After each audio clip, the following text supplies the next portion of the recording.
So we are live. Mm-hmm. So should we start? I'll just introduce. Yeah, I'll just introduce you briefly, and then we can Yeah. start with the session. Yeah. Yep. Okay. Sure. Sure. Okay.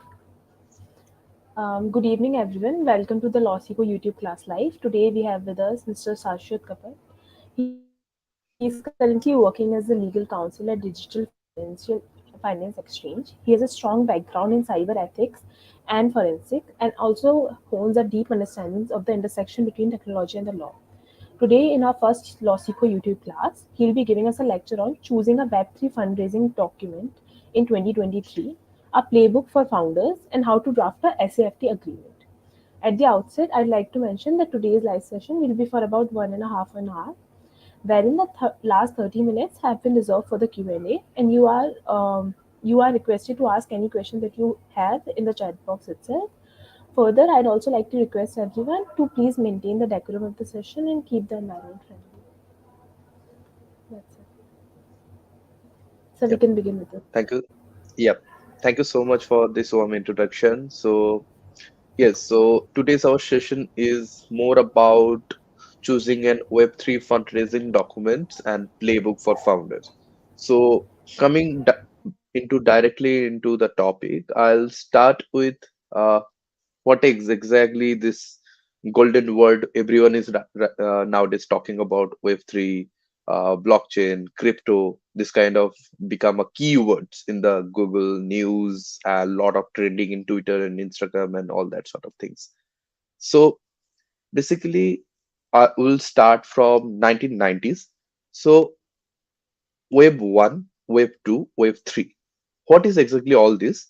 So at the start, in 1970s and 80s, when the computer has first come into the picture of whole ecosystem, we call at the pre of our social media era. Before that, we called it an Web 1 era. Means we call it just a dot-com boom. What happened in that era that we couldn't interact exactly with what exactly happening with the internet.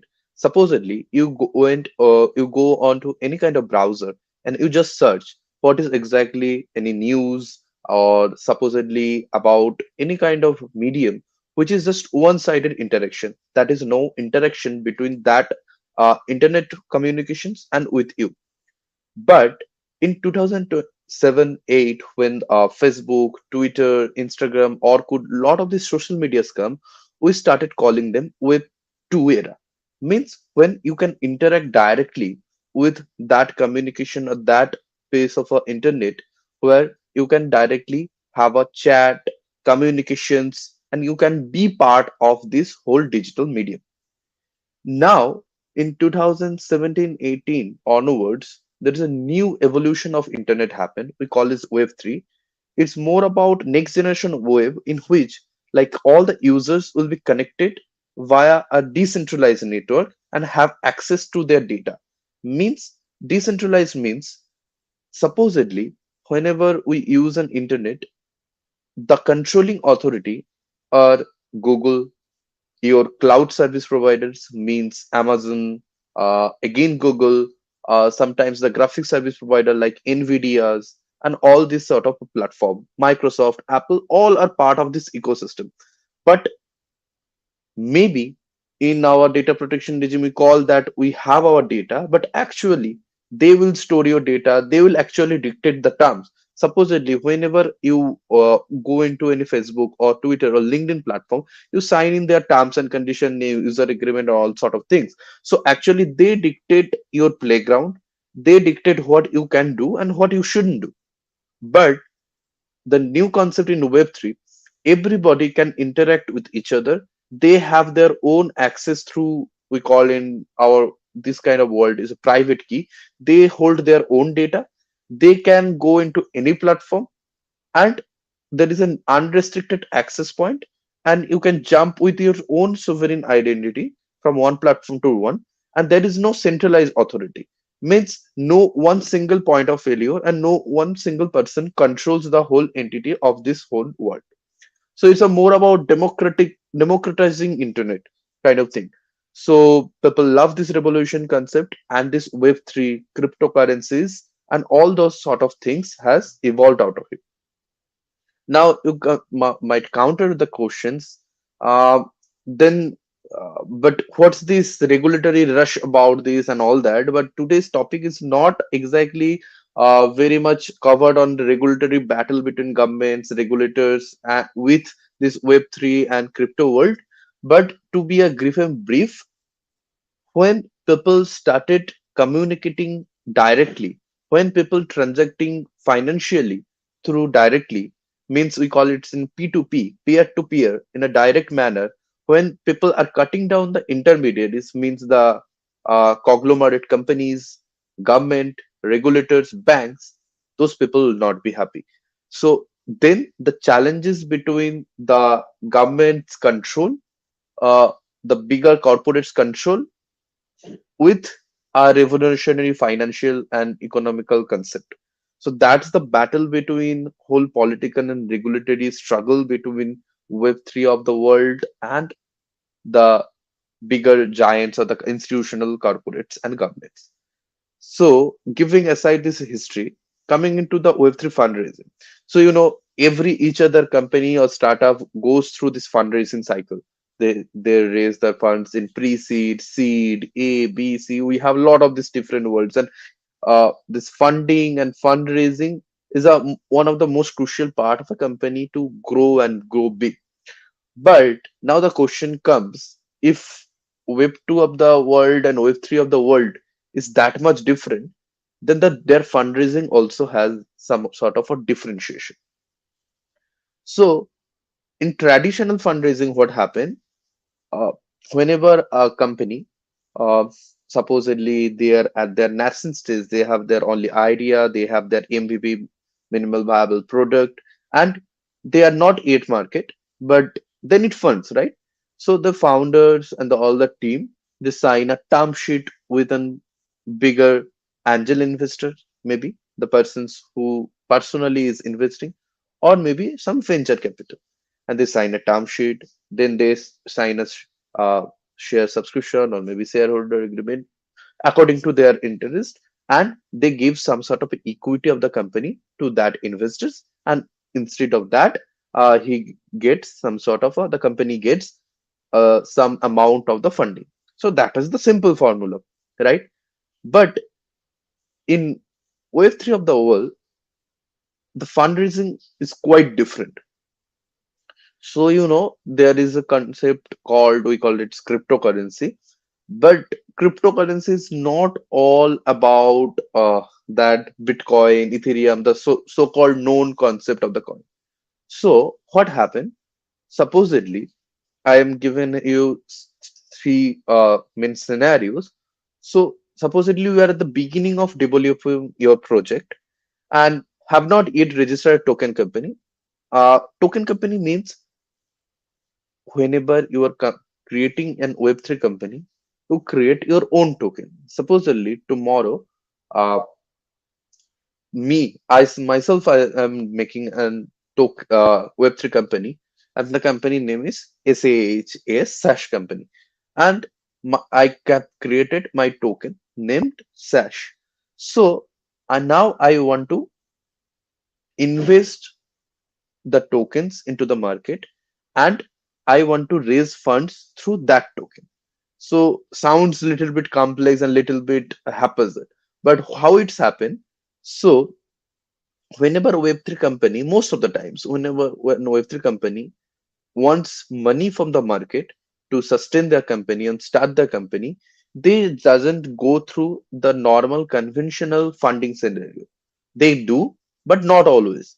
So what they does, they create a token company. Means that whatever the token I'll be issuing, you can equivalence the tokens with a share. But for sake of this conversation, let's alone token. My company is issuing tokens, and I need an issuing company, right? When you are issuing a share, you need a share issuing company, right? So that's how you create a token company. And most of the time, the SPV is a normal corporate, or they also call this special purpose vehicle, means as for a specific purpose, we are creating a corporate vehicle at some sort of a jurisdiction. Mostly, most companies in all scenarios, all kind of startups, they does this SPV into most of the tax haven, means that where the taxes are low, because you will be using that company only for once to raise your funds, and then you will not might not use that corporate vehicle or means that entity anymore. So you might be want to do it from where the taxes rate are might be zero even. So those are the most of these offshore jurisdictions we call. So I'll be coming that into later part of the thing. So in a sense, you have yet to register your that kind of token company. You also have not established tokenomics. Tokenomics means the how the token will form, how much token will be distributed, how much the initial value of the tokens. You can consider the tokenomics will be little bit equivalent of when uh, before an IPO. Company does this red herring prospectus, a lot of these different kind of prospectus writing. So how the company's share issuing process will be happening. So you can little bit you can say compare that with this tokenomics concept.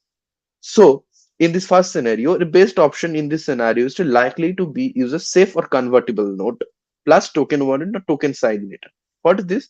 So SAF is an instrument for fundraising and non-one conventional scenarios. So there is a big startup incubator circle in USA that is called Y Combinator. Lot of world's most of the top startups has come out of their cohort. So they have in 2010-12 probably created a financial documents for fundraising. You can say template documents that called SAFE. So what means in the SAFE? Safe is not its full form. Safe means not safety safe kind of thing. So safe, and I will be covering more into token. It will be SAFT. So it's more of a you can say fundraising document. It's we call it a simple agreement for future equity. So when we in the Web3 world, we'll be calling it SAFT. It will be simple agreement for future token. So now the most of the times the companies right now in web3, they if they are mostly based in USA or supposedly they are in India, but they have incorporated their entity into Delaware LLC or some of the US jurisdictions for some of the benefits of their tax or other benefits. So what they do, they issue the SAF or convertible note. Convertible note is a very popular corporate vehicle in a sense, financial instrument or documents for fundraising. So for a preferential share or a CCP kind of issuing. And with that, they add a token warrant letter or token side letter. That is completely a Web3 kind of concept, legal side, but I am coming little bit later. I'm just giving the scenarios. So ultimately, this kind of decisions will come to a few factor, which will explore in the future on the guides. But scenario two, you have finalized your white paper, means that all your technical details of your project, what exactly you want to do, what your token does or what your token does not do, kind of thing, and you register your tokens SPP companies and know when you plan to issue tokens. And in this case, your best option may be to sign a SAFT. And scenario three, you have already issued a token, and in which this case, the best route may be a private token sale agreement. We call it a TSA. The private sale agreement, private token sale agreement will be very similar with the how you do this private share memorandum, like a private equity share kind of purchase. So the terms and additional documents make it depend on whether you plan to launch a DAO or not. DAO concept is a decentralized autonomous organization. So the again in Web3, if we want to break down whole corporate structure into maybe more into decentralized organization, then we call it a DAO. So there are few of the options to do it. So in a token company, also record token SPV, I just mentioned what is SPV like. So is a company within a project's legal wrapper that is responsible for the initial token release and distribution. So supposedly whenever you want to do any kind of this token offering to the public, you don't want to without any legal protection, right?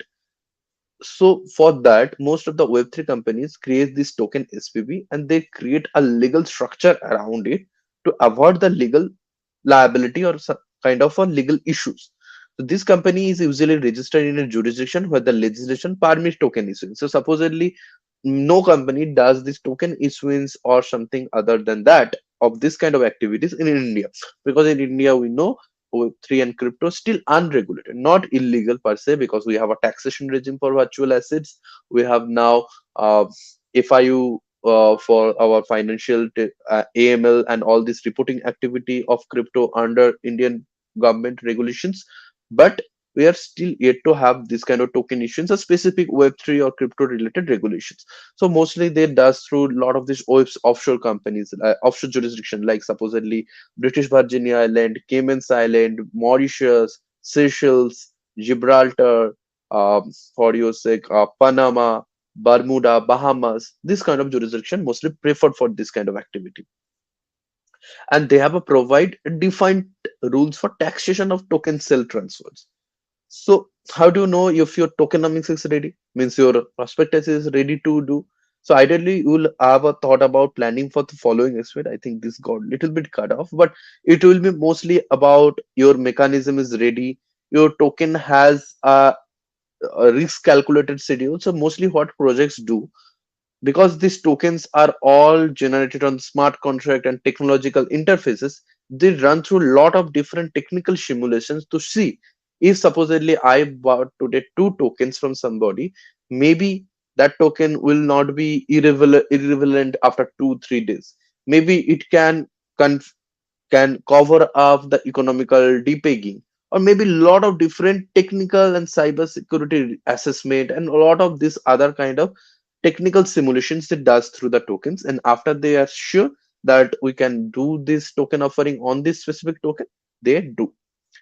Now, which kind of Web3 project should use the safe slash convertible note plus token one and token side later to fundraise, which we discussed on the first side of things.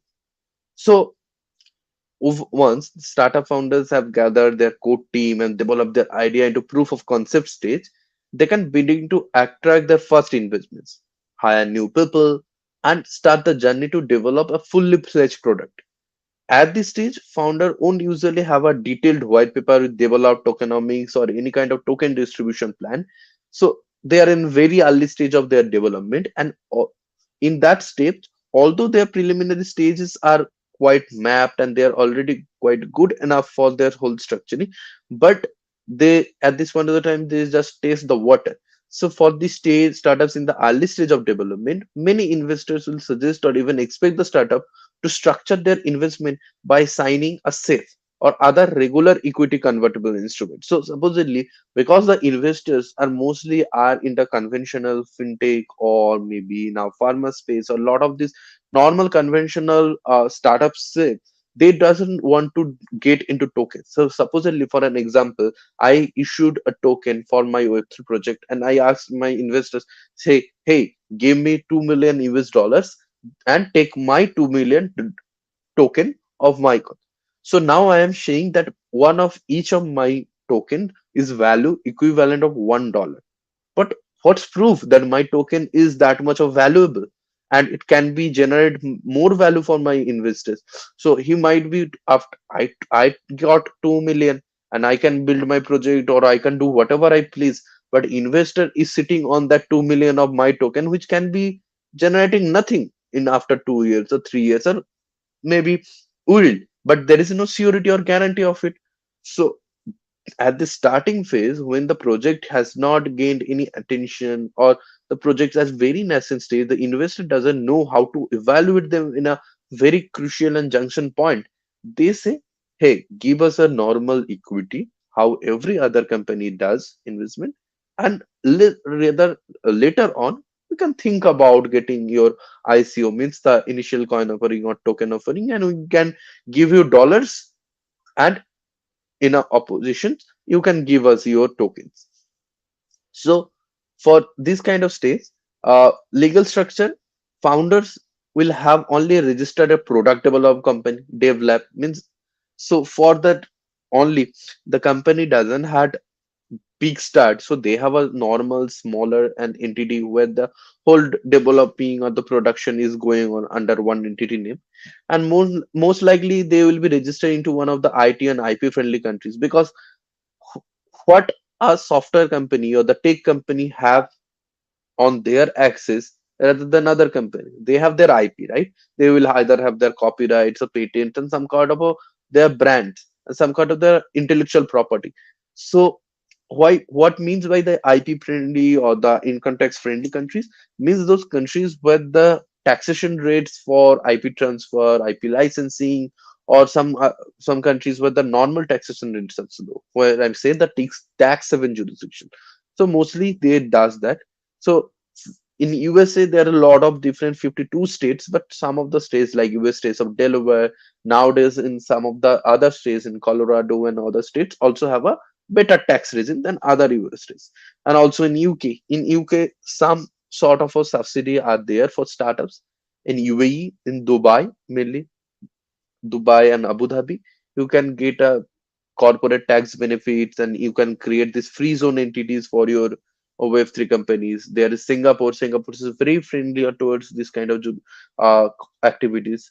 And also Estonia, like in Europe. Um, there is Poland, a lot of these other jurisdiction who supports good taxation regimes, and also for sake of it, they also have a their whole structure of tax saving and IP friendly jurisdictional corporations.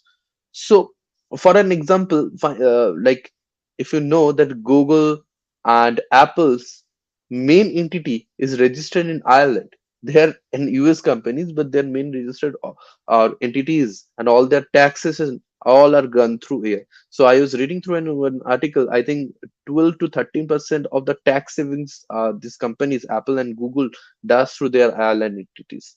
So yeah, so that's the concept. So depending upon where the develop is incorporating, the following scenarios will unfold now. So supposedly the develops registered in the develop means this Web3 company's main product development company registered in the USA. Usually it's registered Deloitte CCOMs in compare with can compare with an uh, in our LLP, or supposedly a normal private limited company. So should follow a specific route for token issuance. So and for develop registering in other jurisdiction outside of USA, likely in UK, Singapore, Hong Kong, or those jurisdiction we discussed, will have more freedom to choose which legal instrument they use. So because in USA, as in conventional jurisdictions, right now they have a very much complex legal challenges in this Web3 ecosystem, and SEC, their equivalent of our SEBI.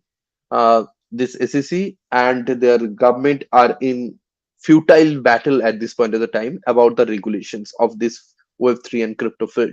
So that's why most of the companies now not going for this USA route. But supposedly, if you go through USA routes, you will have a little more rigid regime to follow. But if you are in other jurisdiction, you have created your entity in other jurisdiction, you have a much more flexibility to do token issuance and all that. So for example, let's examine what is your option if you're registered in the USA. So as regulatory uncertainty in the USA, as just I was saying, because in is SEC and government are in a battle regarding who will be regulating the crypto or Web3 in that jurisdiction. So they don't have any specific regulations or legislations written down, jotted down for crypto or Web3 fundraising even. So some companies go through this normal safe documents and add on a token warrant letter. Token warrant letter means mostly whenever you sign a safe agreement, they at the end they will say, so see, I am giving a collateral of a token which I'm yet to develop, but I am giving you a vouch that I'll have a 50,000 of tokens supposedly on your name, and after few months when I will develop my tokenomics and I will issue my tokens, you will get the first share of the token. Those amount of the tokens. So it's a more about comparatively similar with preferential shares. So this is the token warrant letter connected with the safe agreement. So yeah, the right to purchase tokens in the future. That's what I say. The token warrant provides investors the right to purchase tokens in the future at a predetermined price. So supposedly today only when I'm signing the safe agreement, I didn't issue my event token yet. So I might be valuing my token of $1. So supposedly after 2 years when the I am ready with my token and my token is now value is around one token is equivalent of $10 to $12. I cannot go back down on my words. The later if say that hey I am going to issue those tokens to you on this $1, I need to do that. So that's kind of simple setup. So no participation from the developer means that as the token or it is signed together with the safe, the prices set out in the safe includes the value of the token warrant, which is also called as a token purchase right. So it's a more of a similar of a equity normal concept. But Jayok, however, when the token warrant is executed during the initial token sale, the investor will be making a transaction with the token SPV directly at the rate of previously determined price of the discount. So supposedly because you are believing on me and you're signing a safe with me, so that's why I am giving you some of the discount. So that happened mostly in the normal conventional Web2 world. It's a just an word by word you can say similarities in that concept. This process completely exclude the American company from the token distribution process. As I say that there is a very much legal uncertainty and regulatory uncertainty in the US. They doesn't touch the developed company means the product the main the entity which is in the register in USA for token issues. They will use any kind of entity which is outside of the USA just for this token purchase and sell, right? So what is the base route for projects with the developed registered outside the USA? So registration of the develops outside the USA usually means the applicant law will be a bit more flexible and a bit more certain because they have at least an regulations to follow. And outside jurisdiction, the risk of token being considered securities tend to be lower. So in USA, there is a security act, and there is a whole concept of a case jurisprudence called we call it a how it is. So how it is a more of a like in India, a lot of times in the judgment we use this kind of different ratio disdensi and orbital dictator to dictate which can be caused into which pair of the cases and which judgment can dictate the other cases terms. So sometimes like that in 1970s there is in USA there is a one called securities case. It's called is how it is. So which kind of tokens will be considered as security and which considered will not be security. So this is a big battle and big discussions, but a lot of these crypto companies and crypto community doesn't want themselves to consider insecurity because then lot of different regulations and lot of much more stricter regulations will come into place, and that doesn't justify the you can say use and the benefits of this crypto. They might be more to want to be content into a normal asset class, no, maybe more into commodities lending.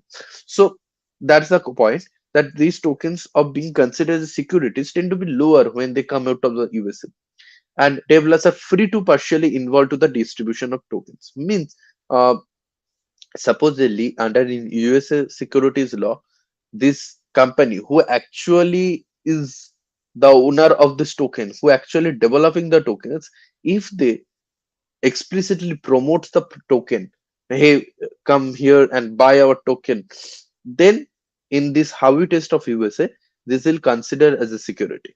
But outside of the USA, that if they even they promote and even they do explicitly gain some momentum and all those sort of activity with that token, the chance of them being called as a security is very less. So that's why when from an USA company does this token issuance, they want to separate their main entity from this token issuance just to avoid this kind of confusion. But when the entity is outside of USA, that thought process is a little bit different, that they can directly can go engage if they want to. So the involvement of the dev in token distribution often occurs after the token SPV issues tokens and reserves a part of the token for key contributors.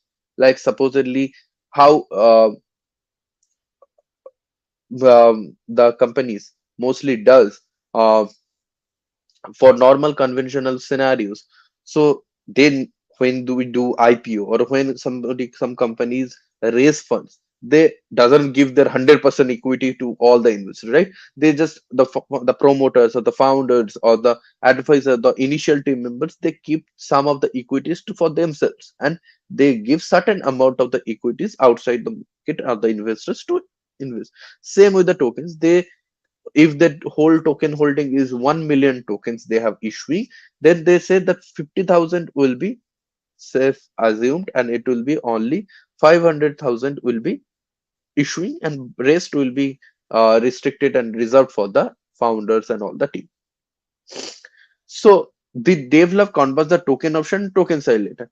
How the same happen with the equity? The Dev Labs in turns convert token options into tokens for founders, advisor, team member, as well as a token side later into token for investor.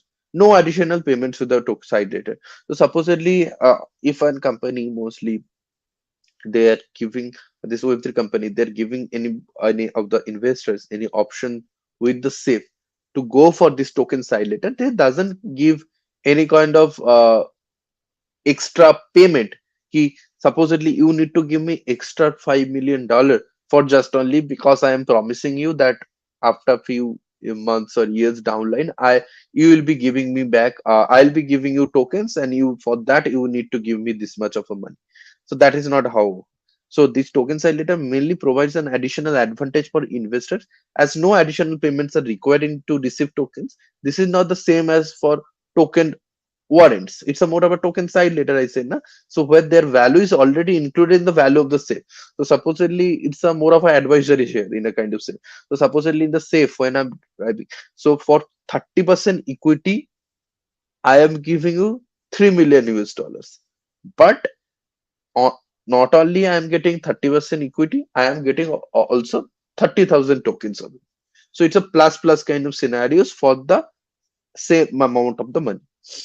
So consequently, the develop is not involved in token sale, the paid token transfer, but instead covers only for distribution of token previously received on that.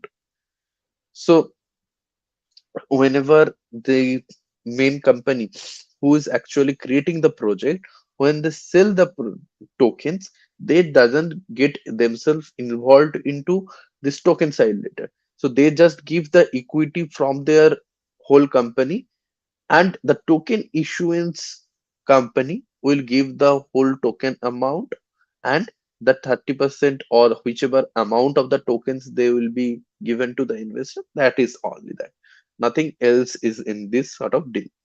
So what should a simple agreement feature tokens be used? SAFT. So that is the main point, the SAFT agreement. So these all are little bit complex structure which Web3 company use, but nowadays mostly 95% of the all the Web3 companies they use SAFT.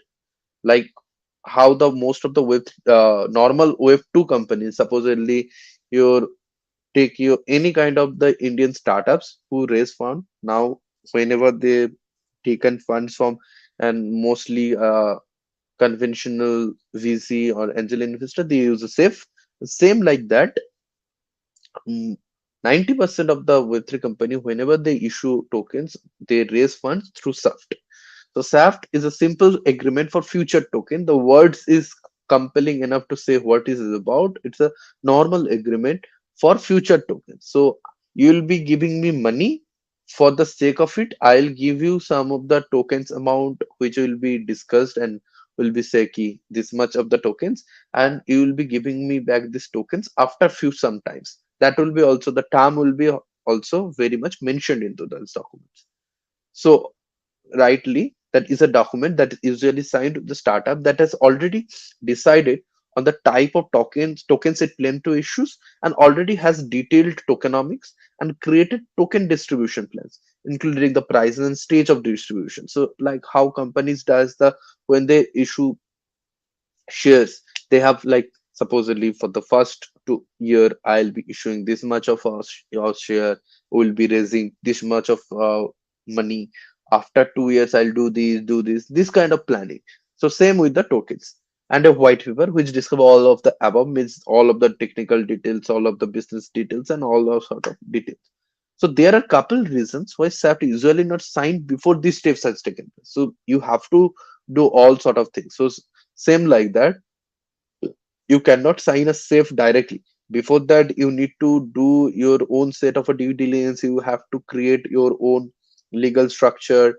Then you need to sign your company's shareholding agreement. Company's equity structure need to be very much straightforward, and your IPs need to be uh, protected, and all sort of for your whole details should be in place. Then after that, you go and ask of investors to give you funding. So a SAFT cannot be signed without detailing the material term of issuing and transferring token to investors. So SAFT terms usually include the total volume of the token issuance. So you need to let know the investors like how much token you are going to actually issue. So supposedly I am an investor and you are a with company, you come to me and say, hey, give me $4 million, and because we are issuing 4 million tokens. But if you don't say that, you just say, give me $4 million, and we'll be giving you 400 tokens only. But I don't know how much you will be going to issue. So supposedly, if you issue 4 billion like of tokens, so supposedly then the value of my tokens already decreased, and I am a foolish in that sense because I don't know exactly what is the total volume of the token you are going to actually introduce in the market. So same, you need to let know in the agreement or the sub documents the total volume the token issuance, the amount of investor allocation for tokens, how much will be allocated for the investors, the price of the tokens at the time of the transfer to the investor. Obviously, conversion event, the moment when the SAFT into convert into token for the investor. So right now it's all in a written into piece of paper.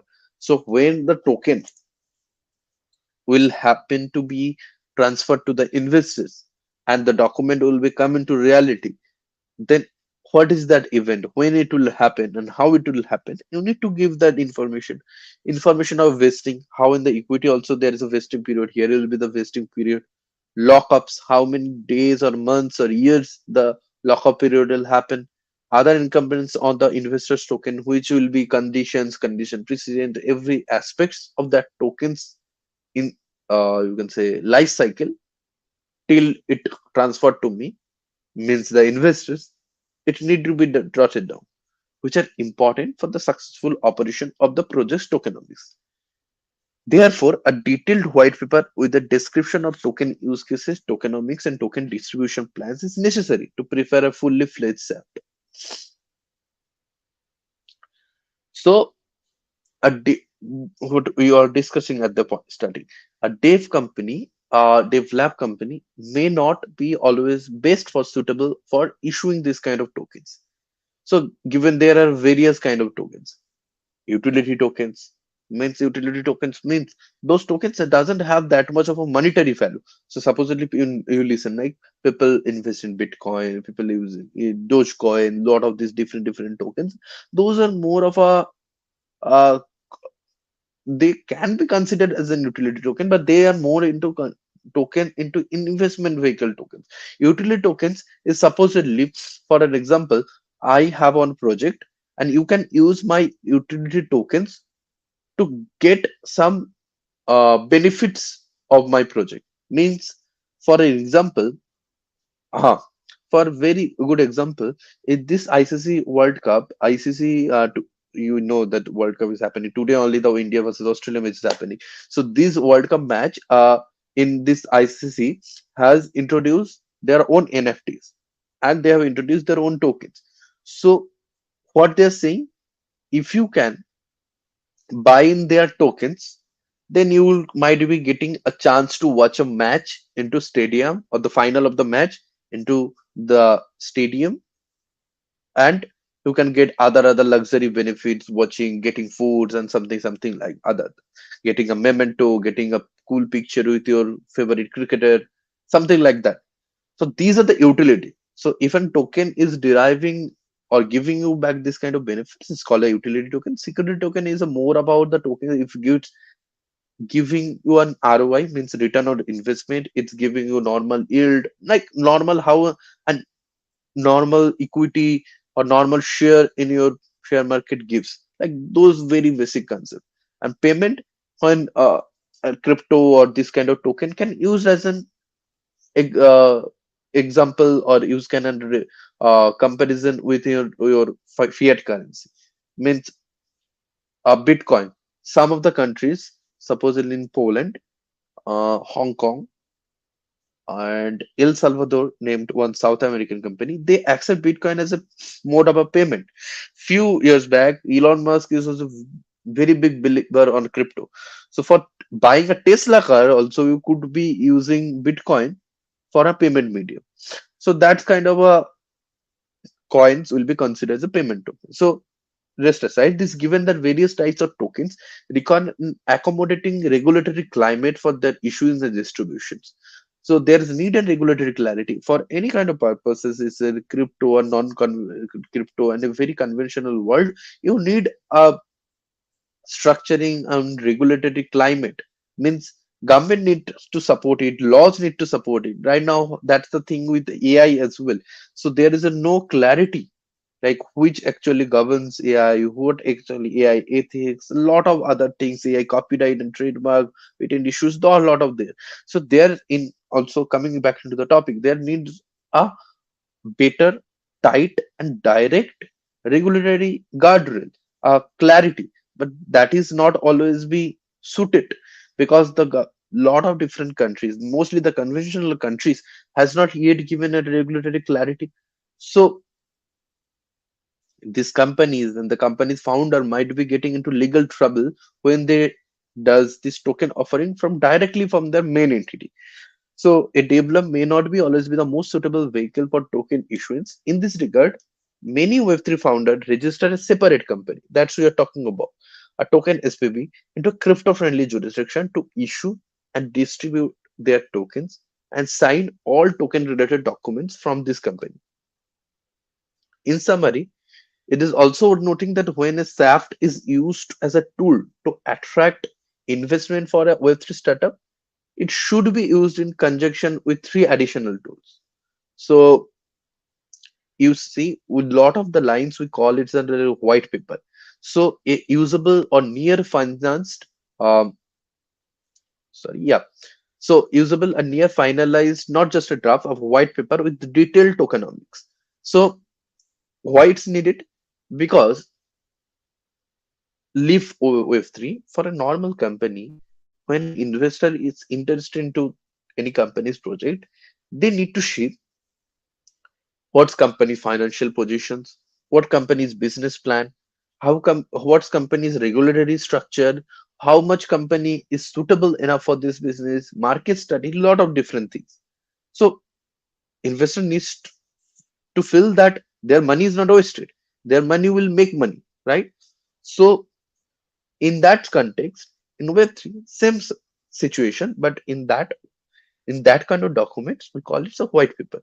So in a white paper, you need to know what the token does, how the token has developed, what's the token legal conditions, if the token will actually make any value to the ecosystem, if it's going to derive money, if it is not going to derive money, if it's any other utility, or if it's going to develop any ecosystem, something other than that.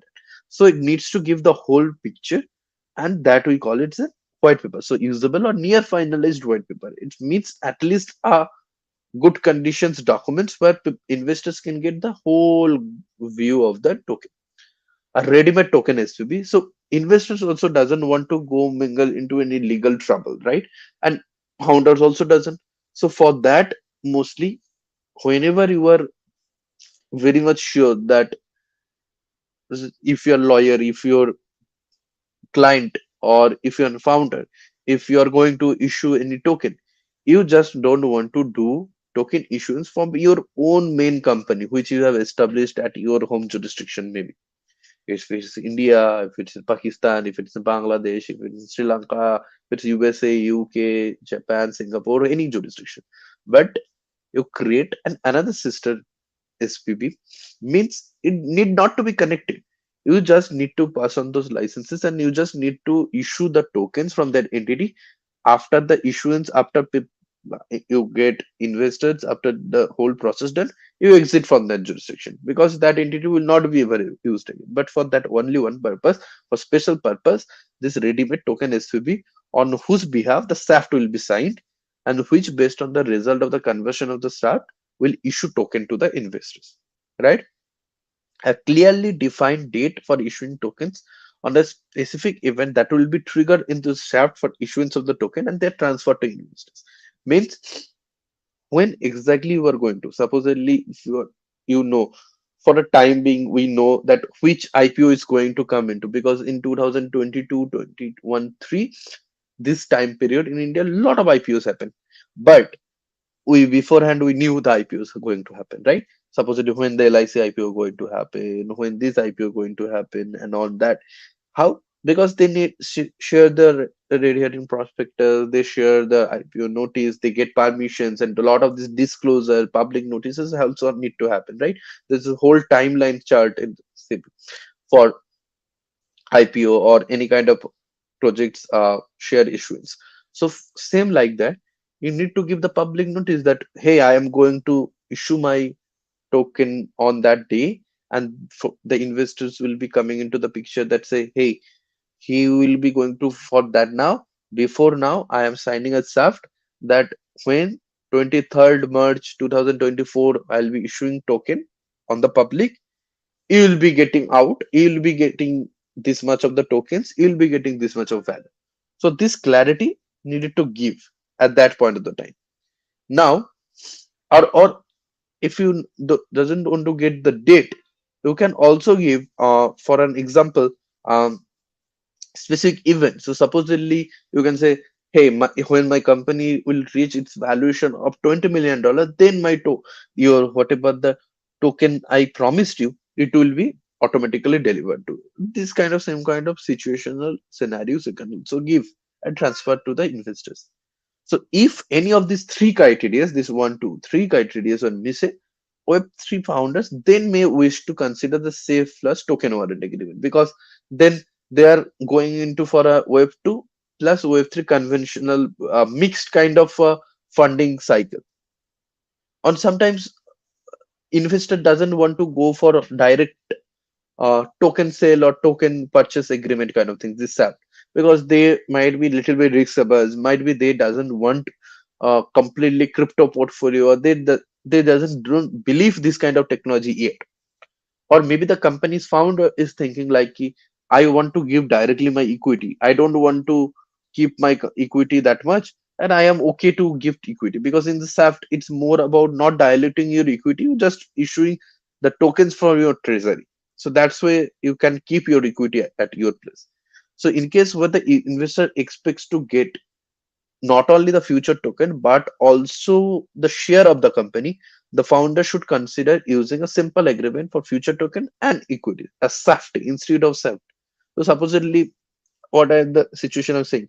The investor may be smart more. He's saying, okay, I'll get the tokens and I'll give you money, but I also need some kind of equity stakes in the company because I know your company will be big.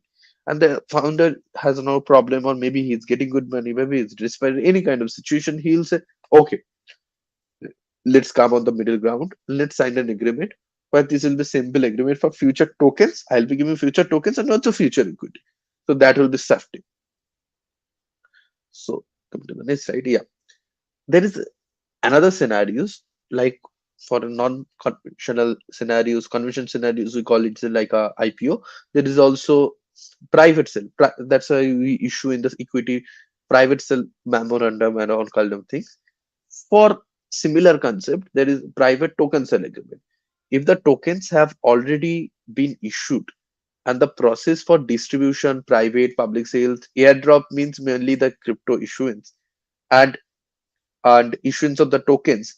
So this kind of ongoing. Then for the purposes of situations, then founder should consider the private token sale agreement as a fundraising document. So for that situation, so for fundraising, that's the beauty of the Web3 world.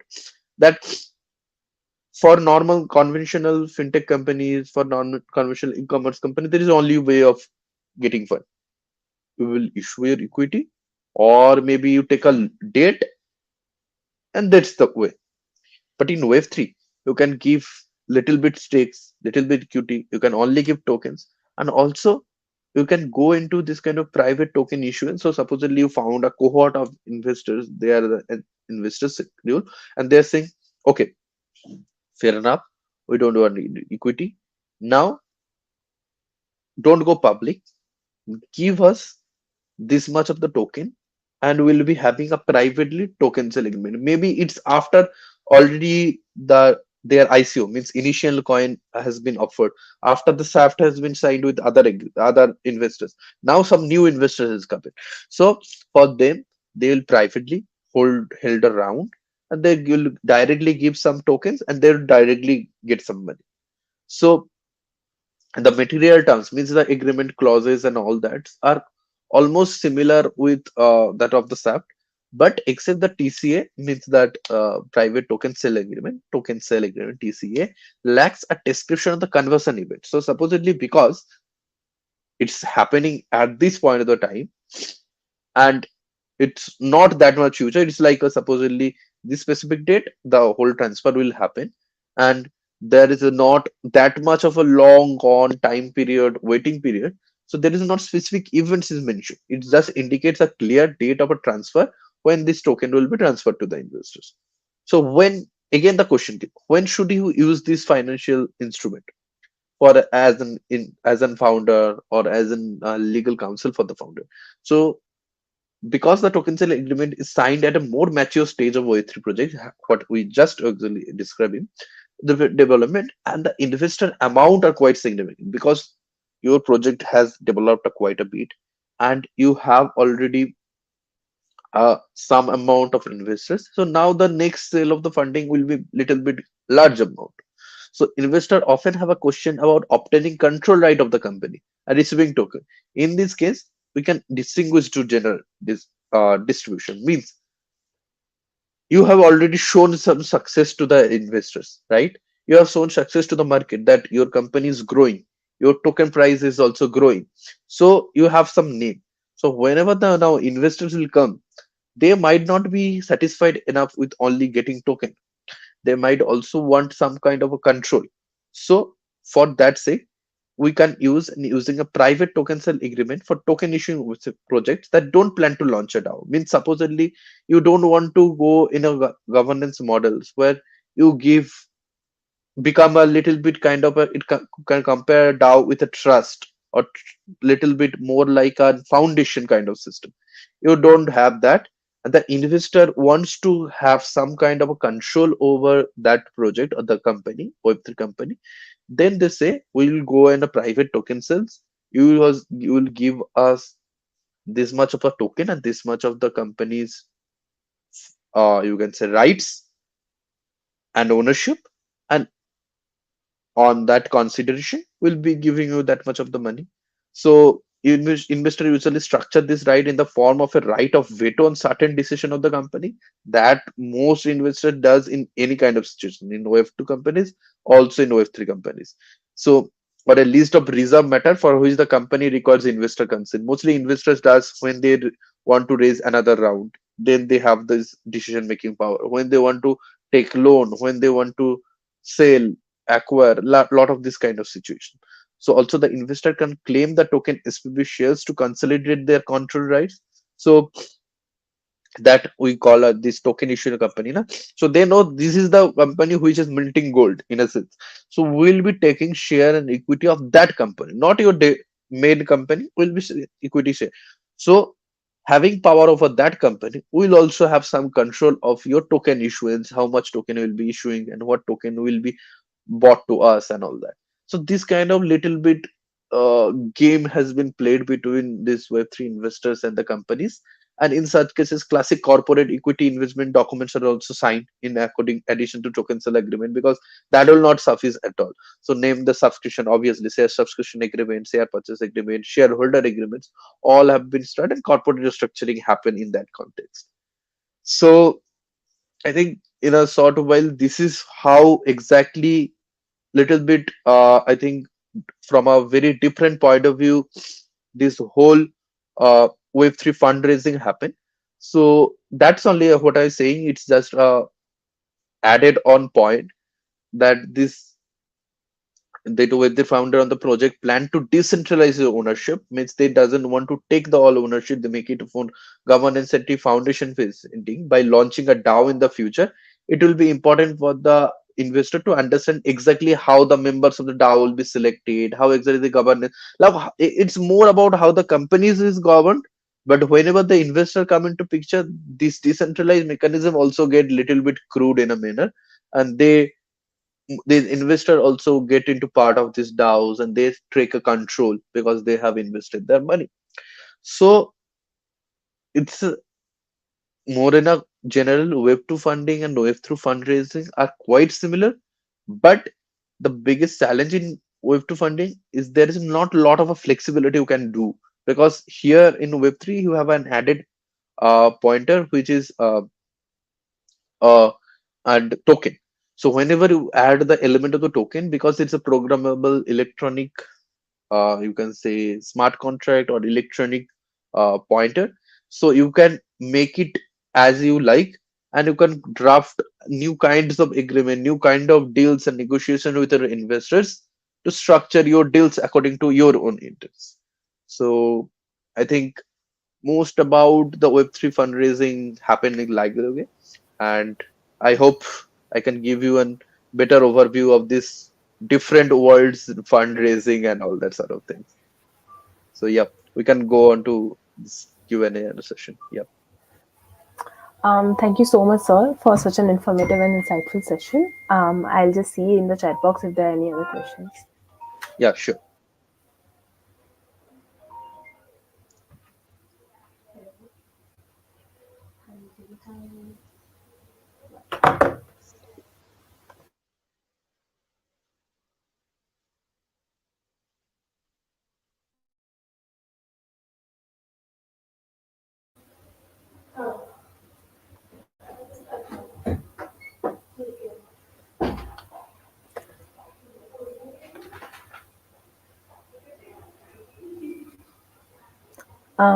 Okay, so we have received the first question for today from Ganga Vidya. Her question is that I have developed a token called GyanJeevi, which is for farmers and fisher folk and livestock owners. Okay, Right. what else? What's the question, Ganga?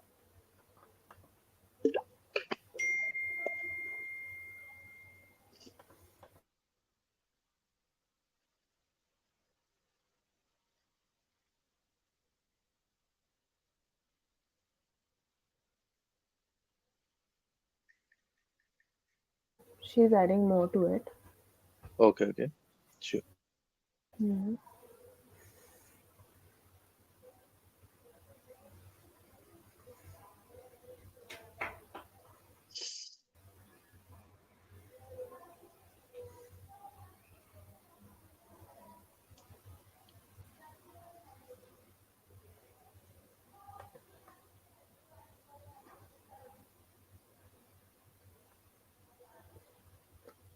Till then, if anyone else has any question, please put that in the comment box.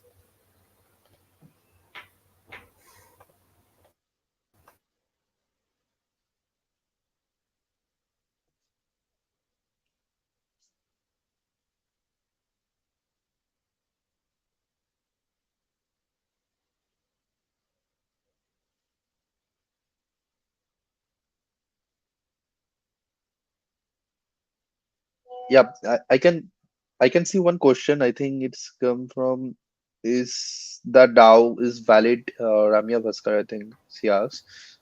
Is the DAO valid entity in India?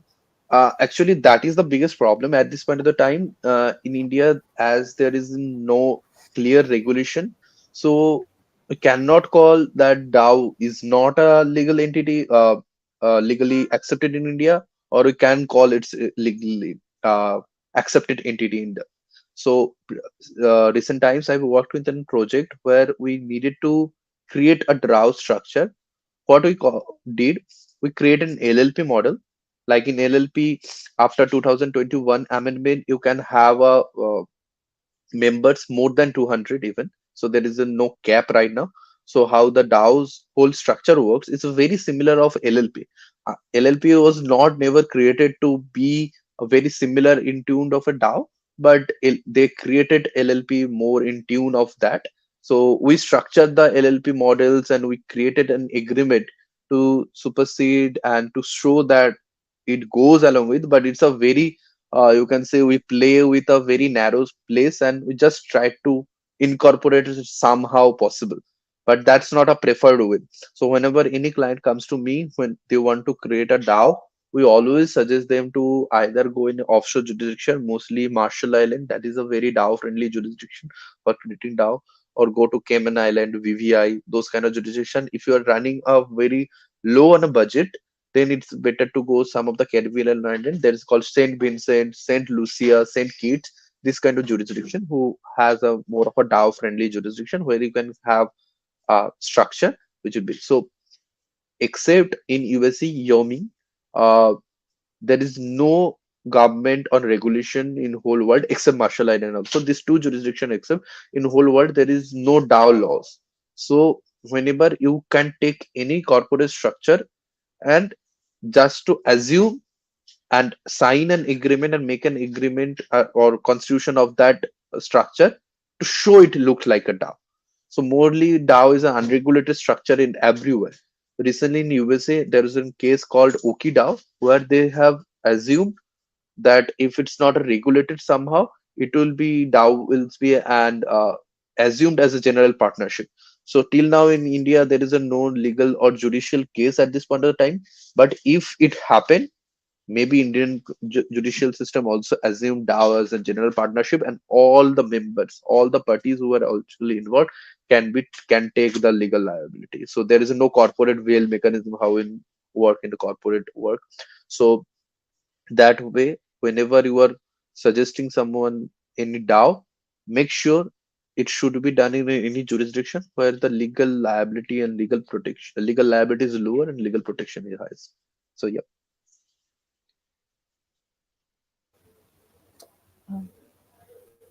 Another question I'm finding, which all known companies have started using tokens? That's a very like conventional thing that we don't know because it's might not be published on the front page of Economic Times and something like that. But most biggest banks, like some of the banks like Citibank, recently they have started using tokens.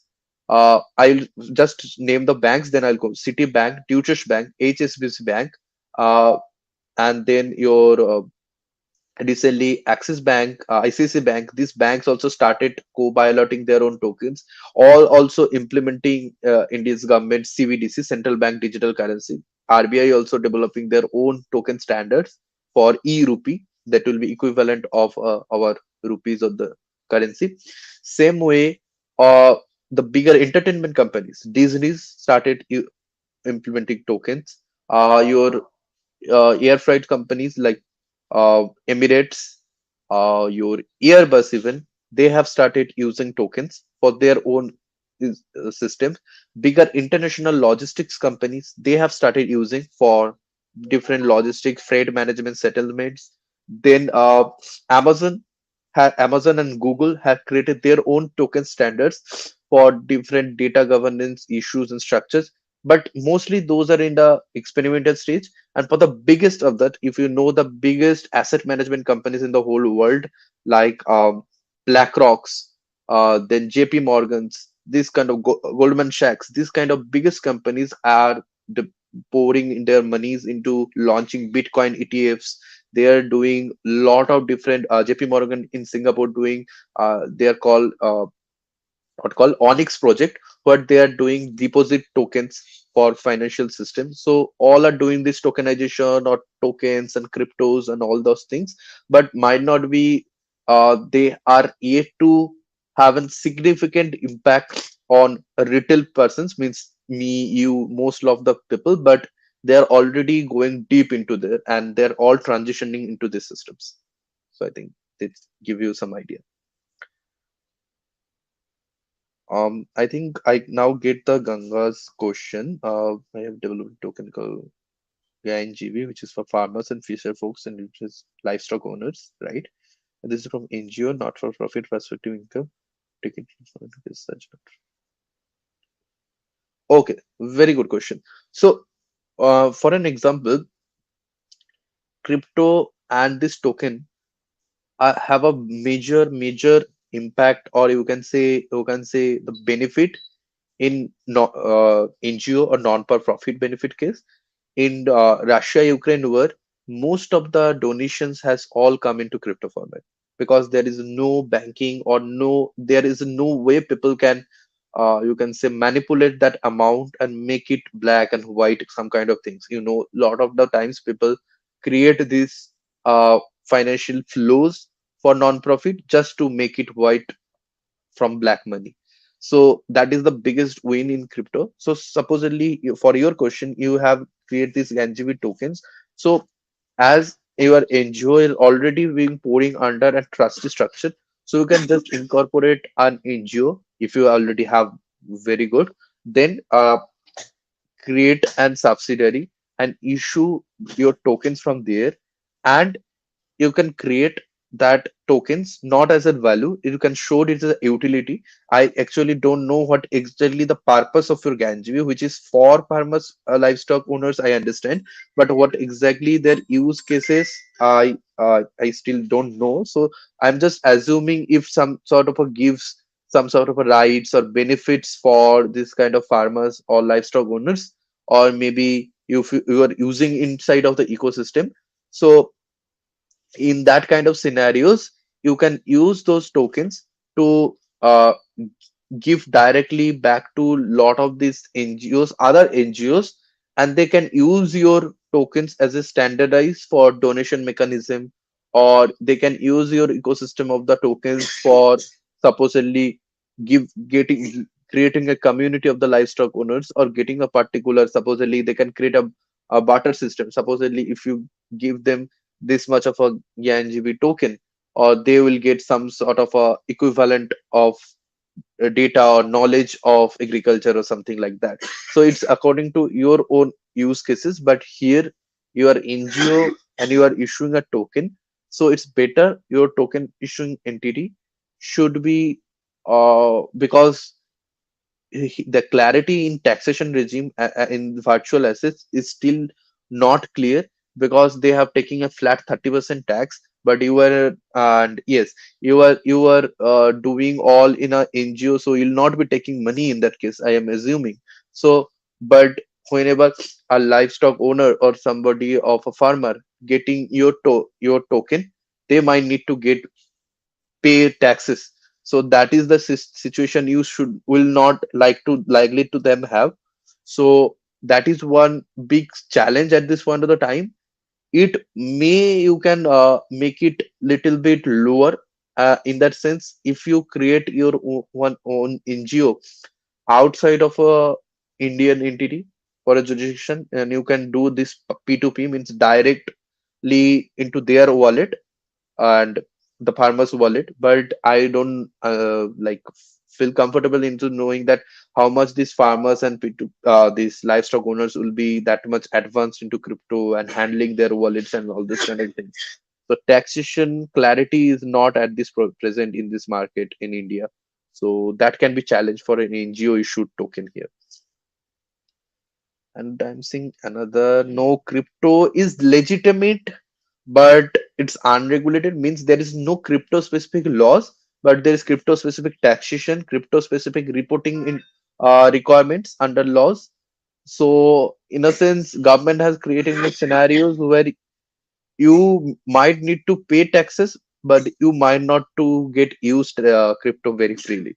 But I am heard some from some confidential places that already crypto regulation drafts is being prepared up in G20 summit in India. We know There's a lot of discussion on crypto with the governments. Indian governments taken an crucial and pivotal role in discussing the concept of crypto, because they know that there is at least $20 billion worth of crypto already issued in India. So it's a big financial market. They cannot just go avoid and ban.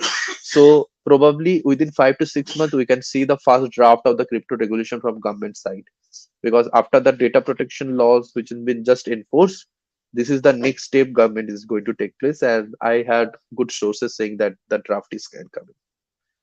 So base token, you ever noticed, if you say base token, because the it depends, because the tokens has different use cases. If you can say from a value perspective, then I'll just need to say Bitcoin, because it's already established, it already had a greater market interpretation, all the institutions are taking.